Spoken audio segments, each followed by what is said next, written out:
Lorsque tu lis le premier verset de 17 ça, il faut que tu comprennes quelque chose. Lorsque nous lisons le verset 21, il dit rien n'échappe à sa voracité, mais son bien-aimé ne durera pas. Quand tu vis une vie et que les résultats que tu attends dans ta vie ne sont pas celles escomptées, ça veut dire que celles qui sont manifestes, amen, tu dois te poser la question. Qu'est-ce que j'ai fait? Tout ce qui se passe dans ta vie qui ne te plaît pas, il y a des choses que tu as faites qui ne sont pas correctes. Ce n'est pas la sorcellerie. Amen. Alléluia. Amen. Est-ce que je parle? Amen. Je dis, hein, tout ce que tu fais et que tu juges que ce n'est pas bon, ton résultat n'est pas satisfaisant, il faut regarder ton niveau de consécration avec Dieu. Il faut regarder pas même ton niveau de consécration, mais ton niveau d'accord avec Dieu. Est-ce que tu es en accord avec Dieu dans le domaine marital pour dire que oh, les hommes ne me poussent pas, les femmes ne me poussent pas? Est-ce que tu es en accord? Comment est-ce que tu traites les hommes? Comment est-ce que tu traites les femmes? Parce que si tu n'es pas en accord avec Dieu sur la pensée du mariage, le mariage va te refuser et tu vas juger. Comment est-ce que tu parles à l'homme? Comment est-ce que tu considères le mariage? Comment est-ce que tu considères la femme? Donc si tu n'es pas marié encore, il faudrait que tu notes que c'est ton accord avec Dieu dans ce domaine qui est bas ou qui est faux. Quel est le domaine d'accord que tu as? Tu vas réaliser que nous, on a dévancé Dieu dans la fornication, dans les adultères, c'est nous, dans les faux mariages, les règlements, c'est nous. Oh, je me suis engagé, c'est lui qui a gâté ma vie. Personne n'a gâté ta vie. Ton niveau d'accord lorsque tu allais entrer dans cette relation était bas. Si nous voulons briser les limites, hein, il faut corriger nos degrés d'accord avec Dieu.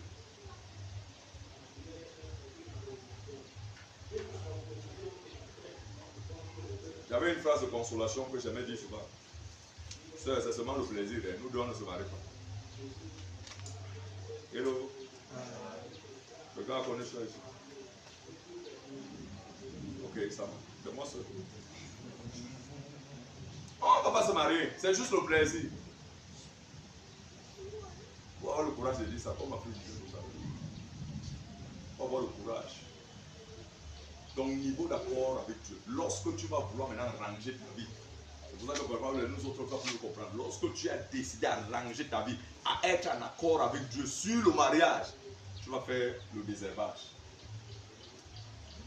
Tu enlèves toutes les mauvaises choses. Tu commences à éliminer tout ce qui peut te briser, te rendre faible. Tout ce qui peut entraîner ton accord pas avec Dieu, tu commences à l'éliminer. C'est comme ça dans tous les domaines. Je parle souvent dans les affaires, c'est ça. Tu veux faire les affaires, sois intègre. C'est pas que je t'envoie à la boutique avec 500, tu reviens avec 425. Les autres 25, on n'a jamais vu si c'est rentré ou pas. Qui va te faire confiance?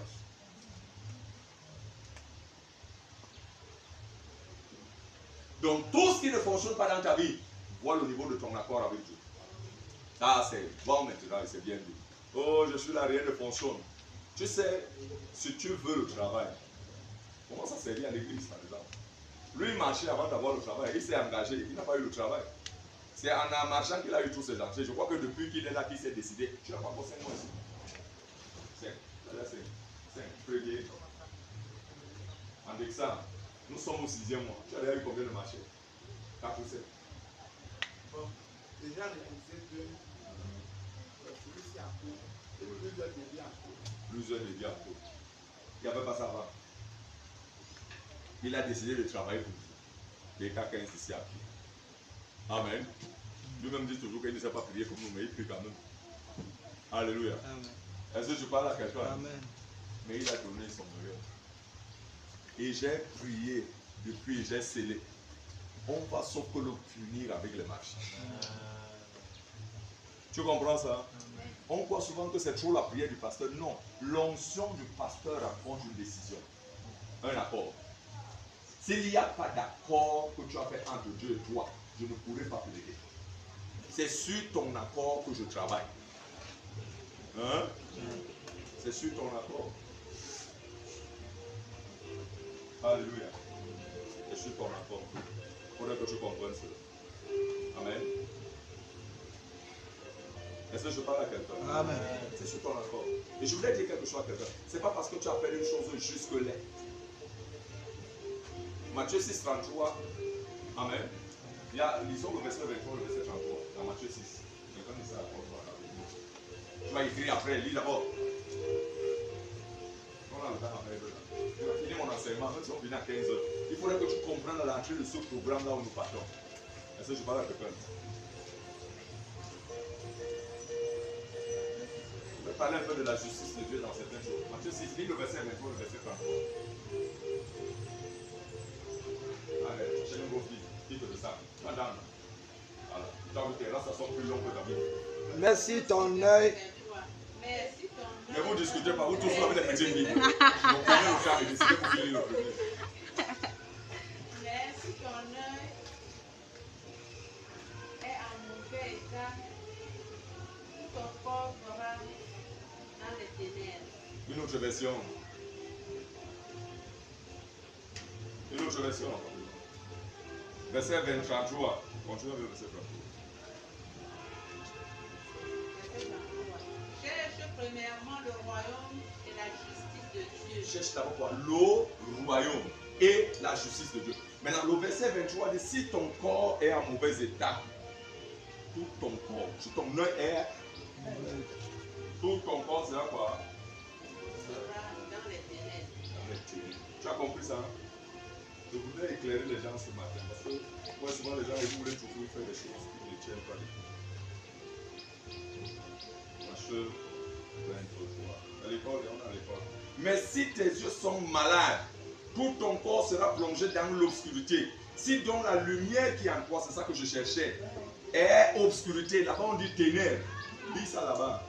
Si la lumière qui est en toi, la personne qui a besoin de ténèbres, ici on dit, mais si tes yeux sont malades, tout ton corps sera plongé dans l'obscurité. Donc la manière que tu vois les choses, ma fille, est capitale pour que ta vie ressemble à ce que tu vois. Ce n'est que ce que tu vois que tu agis comme tu vois. C'est pour ça que ici on parle de ta justice. Jésus dit ça. Il vient dire à ses disciples et à tous ceux qui l'écoutaient que si votre regard sur les choses est compromis, toute votre manière de voir les choses est compromise. Maintenant, la manière de voir que tu as ne fait pas la justice de Dieu. Donc tu peux voir quelqu'un sale, mais le plan de Dieu pour cette personne est différent de ce que tu vois. C'est pour ça qu'il dit tout de moi, c'est ce que tu dis. Je ne me justifie pas sur ce que tu dis, parce que mon impact parle. Il y a des gens qui parlent qui n'ont même pas de fruits. Même les pasteurs, pas de fruits. J'ai reçu sa patronne ici en semaine. Quand elle dit, mais tu peux essayer, quand je te vois, je ne suis pas sûr que longtemps, mais non, depuis 6 mois, et pas ailleurs, mais elle ne voulait pas se soumettre encore là-bas et tout et tout. J'ai dit, oh, elle me dit, il dit, et ça coïncide, il dit ça, qu'on a croisé, il dit, on me l'a présenté comme le prophète, c'est un gars du corps aussi qui est prophète. Il dit, mais si tu es chez, il dit, ça va, tu es chez moi. Est-ce que je le connais? Est-ce que je connais son ministère? Non, elle est chez quelqu'un dont je n'encadre pas. Je ne cherche pas les brebis. Si elle était à l'EPC, je l'aurais pourchassée de toutes ces manières. Mais du moment où elle est soumise à un prophète, elle dit, tu vas te soumettre là-bas. Même si elle me demande comment, frère, je ne t'écrirai pas, je ne t'appellerai pas. Parce que tu n'es pas mon fils. Et elle m'a appelé pour un cas. J'interviens à mon niveau. Peut-être elle a appelé son père, ça ne passait pas. Peut-être elle a joué que c'est moi qu'elle n'est pas appelée. Elle n'a pas appelé papa. Elle n'a pas appelé. Chacun a son choix. Maintenant, je ne pouvais pas lui dire ce que je voyais là depuis 1 an et demi parce qu'elle a un esprit trop fort. L'appel de Dieu est fort dans sa vie. Amen. Et elle va dépasser. Là, elle est. On ne peut pas l'aider à parler. Maintenant, je vais lui dire ça. Je peux comment lui dire ça. Et je vais dire que quand ça va ham, rappelle-toi aujourd'hui que je t'ai demandé d'abord de te calmer. Là, son esprit est brouillard. Comme elle est baïa, elle est comment connaître de ça folle. Donc, elle est folle comme une étoile. Donc, il faut quelqu'un qui a beaucoup de maîtrise pour la faire asseoir. Et je lui ai dit à un certain niveau, elle va monter et ça va casser. Et elle va se retrouver seule. C'est ça le prophète aussi. C'est pas seulement de dire que tu es prophète, mais il va te dire le danger là où tu es. Ça va comme nous. Ça va comme nous. C'est pas mal. Amen. Est-ce qu'on parle à quelqu'un? Faut partir. Est-ce qu'on parle à quelqu'un ici? Donc il faut comprendre ça. On dit ça ici, Matthieu 23. Il dit, si donc la lumière qui est en toi est obscurité, dans quelle ténèbres profondes te trouves-tu? Quand on parle aux gens, ils vont croire qu'ils n'ont rien voient trop. Toi, ta manière de voir n'a jamais fait. Regarde bien ta vie. Hein. Je veux parler à quelqu'un ce matin. Qui se tient à côté de toi que ta vie bénit? Qui? Tu vas regarder même ta propre maison, tes frères, tes soeurs, ceux que tu appelles amis ne sont pas bénis par toi. En d'autres termes, tu as un problème. C'est dans l'obscurité.